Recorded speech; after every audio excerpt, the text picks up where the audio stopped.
Bonjour à toutes et à tous et bienvenue dans Zigzag, votre magazine culturel des territoires du Grand Est.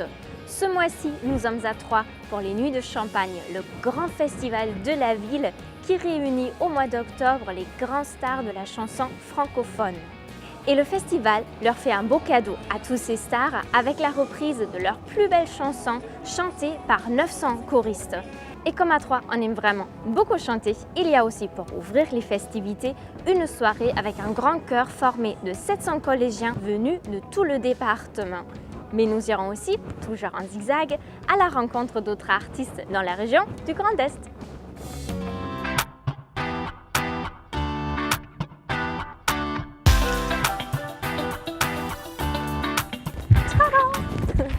Cette année, le festival s'est mis sous le souffle des guitares. Et c'est normal quand on a un invité principal, Francis Cabrel. Mais pour parler de tout ça, il vaut mieux rencontrer Pierre-Marie Bocard. Suivez-moi! Oups.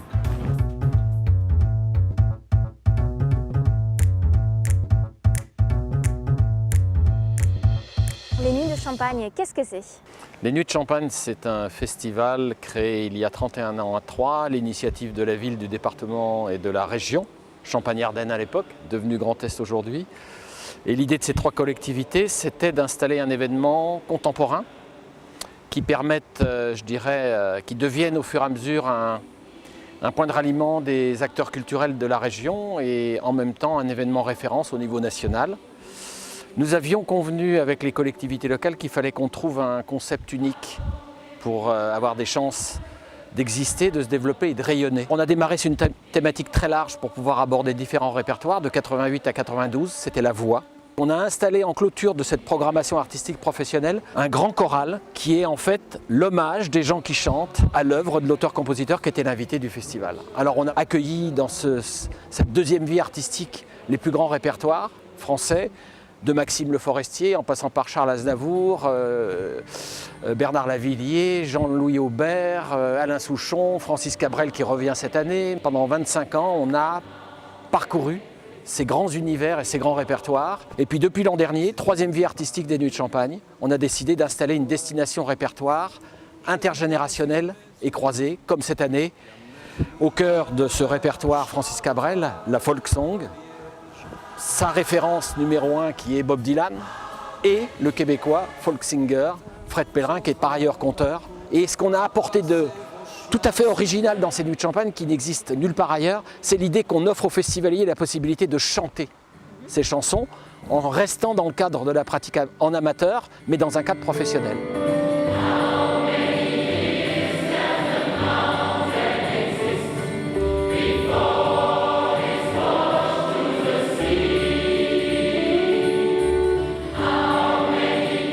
J'imagine que le festival est très bien accueilli par les habitants de Troyes. Oui, je crois que d'abord cette idée des Nuits de Champagne qui chantent touche les gens parce que tout le monde s'identifie à ces choristes ou à ces collégiens chanteurs. Donc il y a, c'est vrai, je crois, un potentiel d'appropriation par les gens d'ici pour ce festival. Et c'était un des éléments, un des paramètres qu'on avait inscrits à la création des Nuits de Champagne. On voulait installer un projet pour les gens d'ici avant qu'il devienne un projet pour les gens d'ailleurs. Et je crois qu'on a pas mal réussi sur ce plan-là. Alors vous avez compris, c'est la voix qui est au cœur des Nuits de Champagne, avec ces immenses chorales éphémères qui ouvrent et qui clôturent le festival. Mais pour faire chanter tous ces chanteurs en même temps, on fait comment? On va poser la question.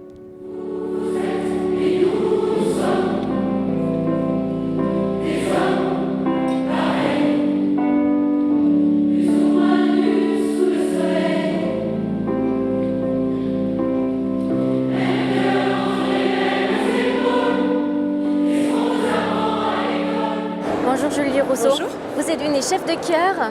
Alors qu'est-ce que ça vous fait de diriger un aussi grand chorale? C'est assez incroyable. Je souhaite à tout le monde de vivre ça une fois dans sa vie. C'est une dose de générosité, d'énergie. Quels sont les défis quand on dirige une chorale de 900 personnes? Le gros défi, il y en a plusieurs, mais évidemment c'est le nombre, c'est une inertie qui vient du nombre. Ils sont très très nombreux, donc c'est comme une image qu'on aime bien utiliser, c'est un gros paquebot, quoi. C'est comme quand on conduit un petit bateau et puis un énorme paquebot, c'est qu'il faut anticiper tous les déplacements bien plus tôt. Donc là, c'est tous les départs.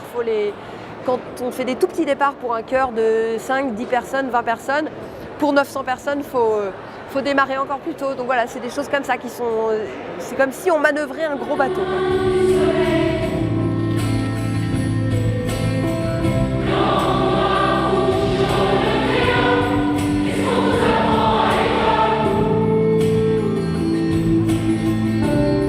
Bonjour Betty. Bonjour. Comment vous vous sentez quelques minutes avant le concert? Impatiente d'y retourner. On a déjà chanté hier soir. On a toujours une petite appréhension parce qu'on se dit est-ce que je sais bien toutes mes paroles? Est-ce que tout va bien se passer? Bon, hier soir, tout s'est bien passé.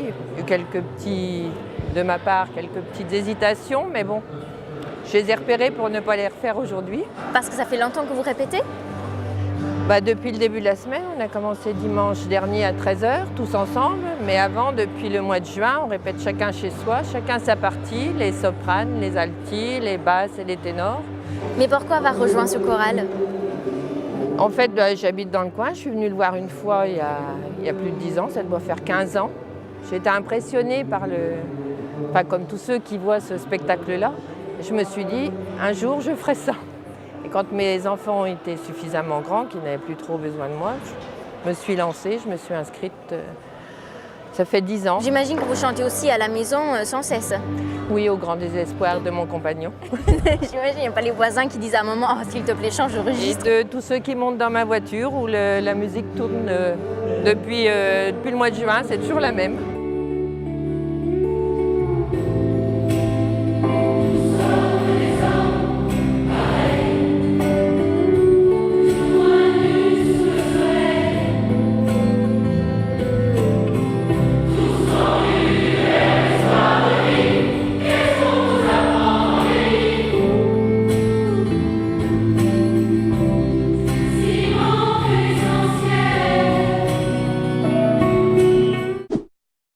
Grâce aux Nuits de Champagne, on découvre les lieux de spectacle de la ville. Mais bientôt, la cité pourra compter sur le quai.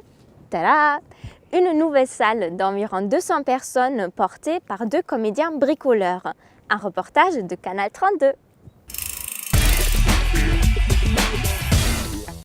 Les comédiens, auteurs Marianne Audin et Christian Brandel baignent dans la lumière dorée d'un nouveau lieu de spectacle.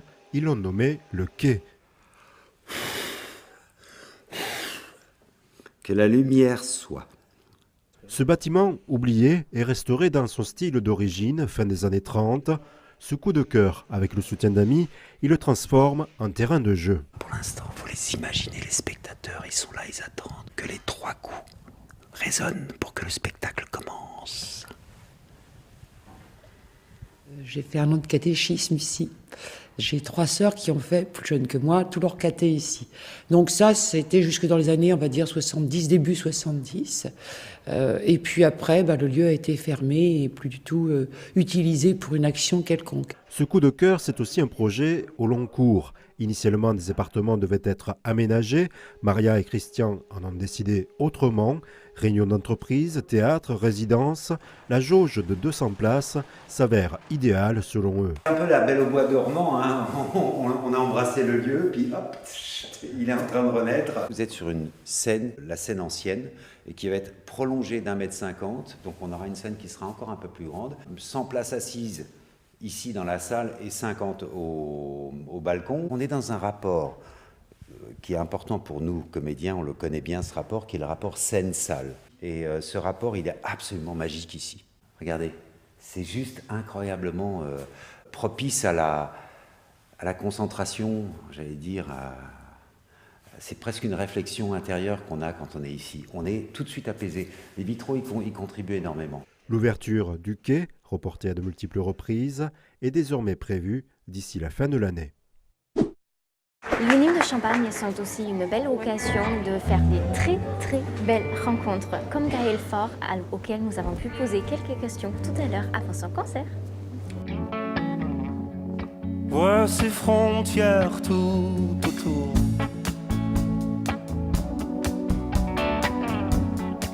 voit comme la nuit les dissout. Vous faites partie d'un festival qui honore, qui met en avant la chanson française ou la chanson francophone. Qu'est-ce que ça vous fait de jouer ici?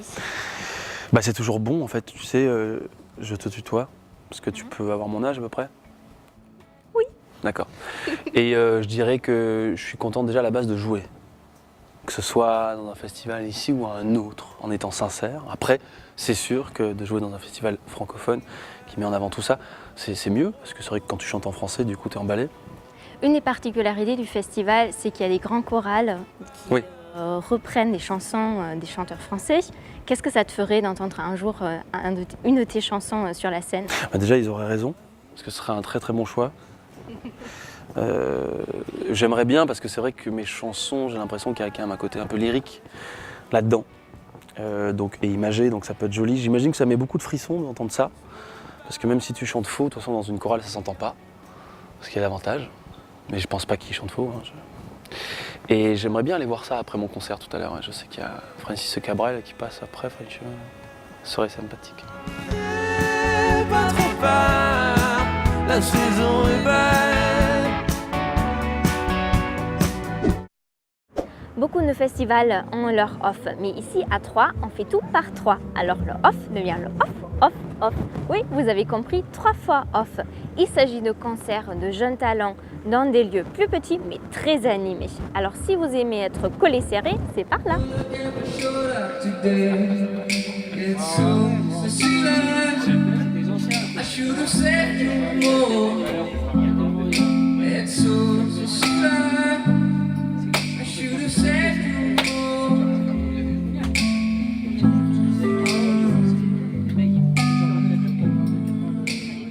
Jouer ici pour les nuits de Champagne au festival, qu'est-ce que ça vous fait?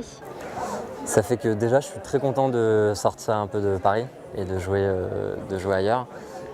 Et c'est un beau festival, voilà, c'est un festival que je connaissais déjà. C'est amusant d'être à l'affiche en même temps que Orelsan. Pourquoi c'est amusant? C'est amusant parce qu'on n'est clairement pas au même stade de développement des choses. Et pour ça que c'est intéressant que ce festival mélange des artistes comme moi et des artistes très gros, quoi. Vous savez qu'Eddie Dupréto a commencé l'année dernière ici à jouer dans une petite salle et aujourd'hui il remplit la grande salle. Et je savais pas et c'est une bonne nouvelle. C'est un de vos rêves, j'imagine, non? C'est vraiment le rêve. Ouais. Ouais, j'espère qu'un jour je ferai des grandes salles, des très grandes salles. Jouer dans une salle comme celle-là qui est très petite, qu'est-ce que ça vous fait d'être si proche des spectateurs? C'est assez déstabilisant. Dans l'idée, une grande salle, quand on voit à peine les gens, on a les lumières dans la figure, donc on donne, on entend, mais on voit rien. Là, en fait, il suffit de regarder quelqu'un pour voir si ça prend, si ça prend pas, s'il y a un moment qui a été émouvant, s'il y a un moment de flottement, et il y en a toujours. Donc c'est un livre ouvert, quoi. C'est intéressant. Décidément, il s'en passe des choses la nuit à Troyes. Pendant ce temps, ici et là sur la planète, les artistes laissent libre cours à leur imagination. Il faut dire que la nuit est une source d'inspiration inépuisable pour les créateurs. La preuve avec la nouvelle exposition du Centre Pompidou à Metz que nous fait découvrir Via Mirabel. C'est un voyage au cœur de la nuit que propose la nouvelle exposition du Centre Pompidou Metz. Endossant le rôle du noctambule, le visiteur est convié à faire l'expérience de l'obscurité pour mieux se perdre dans la nuit. Un univers où les rencontres et les perceptions prennent une autre dimension. Dans cette exposition, c'est plutôt la nuit au XXe siècle que l'on explore et la nuit aujourd'hui. La nuit aujourd'hui, elle est menacée puisqu'on éclaire de plus en plus les villes. Donc c'est un peu le début et la fin de l'exposition. On commence par l'arrivée de ces lumières. Ça va fasciner les artistes, tous ces nouveaux néons, ces nouvelles enseignes dans les années 10, dans les années 20. Il y a cette sorte de vertige lumineux tout d'un coup qui va donner un objet nouveau pour la peinture. Et puis on termine l'exposition sur des artistes qui vont plutôt s'intéresser à ces visions cosmiques, à ce noir de la nuit qui est un peu en train de disparaître justement parce que trop éclairé. Et dans cette salle, on bascule dans le vertige intérieur des artistes. Car la nuit, c'est aussi ce terreau fertile pour la création et l'imaginaire. C'est une exposition dans laquelle on va croiser énormément d'artistes très connus. On va notamment croiser Mondrian, Piet Mondrian, Picasso, Pablo Picasso, René Magritte, Paul Klee ou Max Ernst, mais à chaque fois avec des tableaux peut-être moins attendus, moins connus. C'est un travail aussi qu'on a voulu faire pour rencontrer le Picasso plus intime peut-être, le Picasso qui peint sa femme touchant les étoiles par exemple, un tableau très touchant, rarement montré. Magritte, c'est un rêve de Magritte qui est montré dans l'exposition. Peindre la nuit, c'est près de 200 œuvres, des peintures, mais aussi quelques photographies, vidéos et sculptures. Et certaines de ces œuvres se révéleront aux heures les plus sombres du jour, à l'image de cette fresque monumentale du peintre belge Harold Ankar, à peine perceptible en journée, elle se dévoilera dès le crépuscule.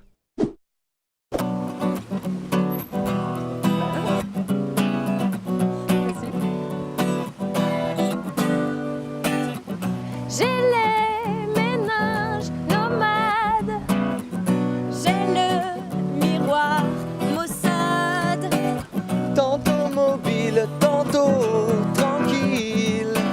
Je moissonne sans bousculade. Je dis M et je le sème sur ma planète. Je dis M comme un emblème. Se faire offrir une chanson comme une fleur, avouez, c'est plutôt une idée agréable, surtout en pleine rue. Et c'est d'une des animations des Nuits de Champagne. Ils en ont des idées chouettes ici. Enfin, eux, vous avez une idée chouette. Racontez-nous. En fait, on a été missionné par les Nuits de Champagne pour aller offrir des chansons à des gens, des individuels ou dans des entreprises, à l'hôpital, chez le coiffeur. Enfin, on va chanter partout. Et en fait, on est 4 copains et on s'est formés juste pour l'occasion des Nuits de Champagne. En fait. Et vous venez tous de Troyes? Pas du tout. Benjamin et moi, on vient de Paris, Anne, elle vient de Lille et Marie, elle vient de Metz. Donc on est un peu partout. Vous êtes venus à Troyes? Non, on est des habitués des Nuits de Champagne depuis assez longtemps. On est tous les 4 chefs de chœur. Enfin, voilà, on baigne dans le milieu choral depuis assez longtemps. Et c'est aussi grâce à ça qu'on s'est rencontrés tous les 4 en fait. Ça finit ce soir. Vous avez fait combien de chansons, combien de concerts en pleine rue? Depuis, ça fait une semaine, depuis samedi dernier, 8 jours pleins.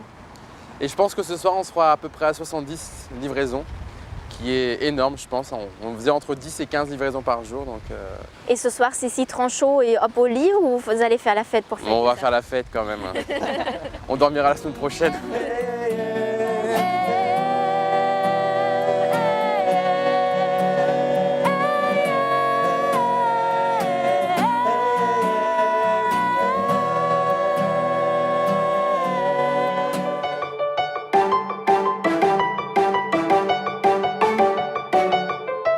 Des musiques qui volent, du jazz en or massif, du charabia et même de la danse contemporaine. Il s'en passe des belles au mois de novembre dans le Grand Est.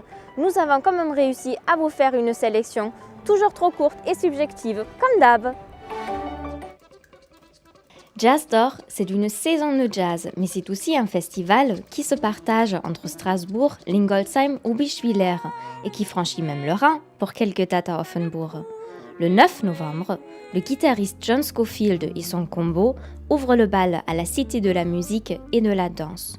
Le final sera pour le saxophoniste Archie Shepp et son quartet. Ce sera le 23 novembre à la salle des fêtes de Schiltigheim.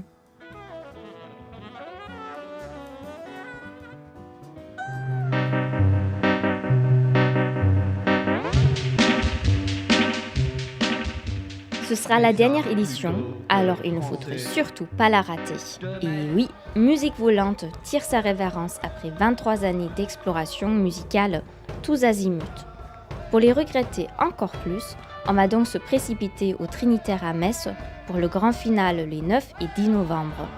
On y écoutera, entre beaucoup d'autres, Jonathan Gatt et les Eastern Medicine Singers, des Algonquins du Canada et les Viagra Boys, les Suédois qui sans aucun doute adorent le tennis. Tu crois qu'ils sont plutôt Nadal ou plutôt Federer? Moi, depuis McEnroe, le tennis...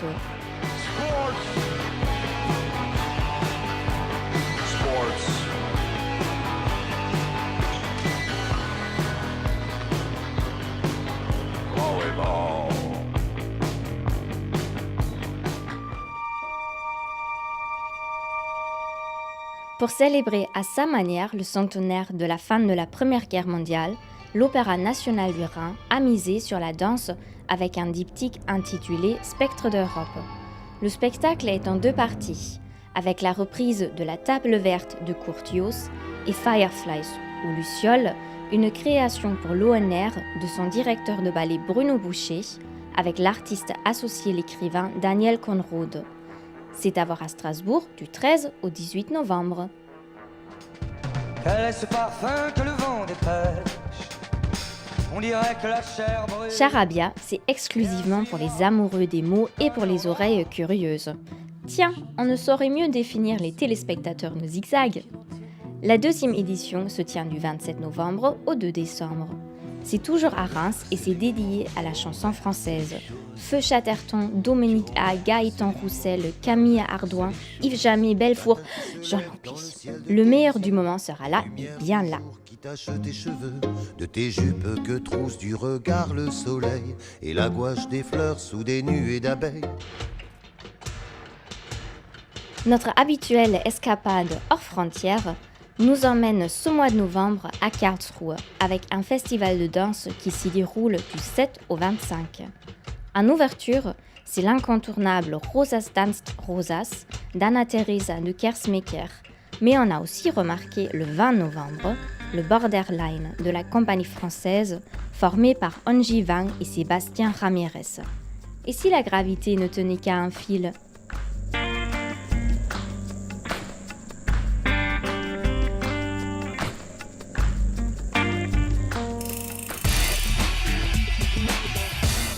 Et si on quittait quelques minutes, et si on dépassait même franchement les frontières du Grand Est pour s'échapper dans l'espace à la recherche d'un point de chute pour l'espèce humaine?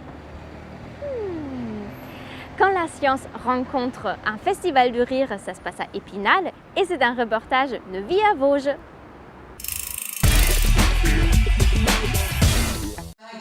Il semblerait que la fin du monde nous guette. Qu'il s'agisse d'un choc des galaxies, d'une pluie de météorites ou plus probablement d'un dérèglement climatique causant notre perte, le moment est venu de se demander où aller avant que les choses ne dégénèrent. Sur quelle planète allons-nous poser nos valises? Uranus et Neptune, c'est des planètes géantes, c'est froides, ultra froides, en plus c'est des planètes gazeuses. C'est du gaz gelé, enfin bon il fait moins 500 degrés, c'est impossible non plus. Donc on va où? Donc on va plus loin, on sort du système solaire. Et si on sort du système solaire, on va dans notre galaxie. Alors là, Quand les plus sérieuses théories scientifiques se mêlent à l'humour, le cocktail fait mouche. Un genre qui a séduit cette année le Festival des larmes du rire, allié pour l'occasion avec le Planétarium d'Épinal. Une conférence décalée baptisée Wow, véritable one-man show d'1h30 qui a nécessité plus d'1 an de recherche. Les enquêtes que je fais, je rencontre des astrophysiciens pour celle-ci, je vais dans les laboratoires, j'ai travaillé avec des exobiologistes aussi, ceux qui travaillent sur la vie ailleurs.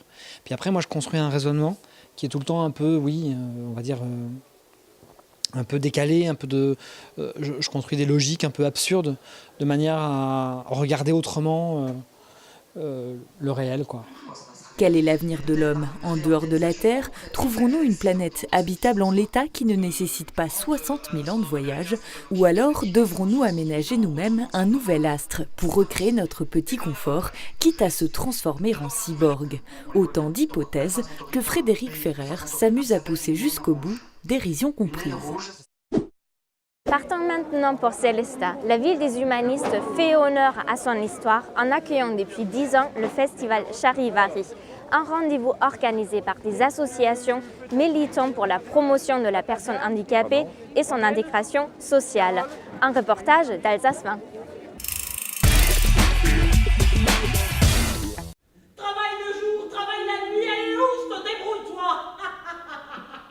Voix, mime ou langue des signes, c'est au festival Charivari qu'il est possible d'apprécier l'interaction avec tous ces modes de communication. Personnes valides ou handicapées, ici, chacun y trouve sa place et se mélange. Charivari, c'est le festival en Alsace qui traite de la différence et du handicap. Il concrétise le travail que réalise le centre médico-social Évasion, qui accueille des travailleurs et artistes handicapés tout au long de l'année. L'idée de la programmation, c'est la mixité avant tout, des artistes qui sont en situation de handicap, des artistes qui viennent de tous horizons et surtout, c'est de partager un moment convivial, l'objet artistique, le moment de culture que vont vivre nos publics. L'idée, c'est presque un prétexte pour faire se rencontrer les gens, quelle que soit leur différence. La déambulation du public se fait à travers un couloir transformé en galerie d'art. Les œuvres artistiques ont toutes été réalisées par des écoliers et des artistes de l'ESAT, comme Maurice, bénévole au festival pour la 2e année et très engagé dans la cause des personnes handicapées. J'étais très content de travailler. Je me suis fait pas mal d'amis. Moi, je pense que c'est une très bonne ambiance familiale. Vous savez, on est dans la société, nous existons aussi. On est quelque part un peu seul aussi. Il y a beaucoup de choses à découvrir dans le monde handicap, dans d'autres pays, comme dans toute l'Europe, surtout partout, on doit être reconnu. Bonne nuit.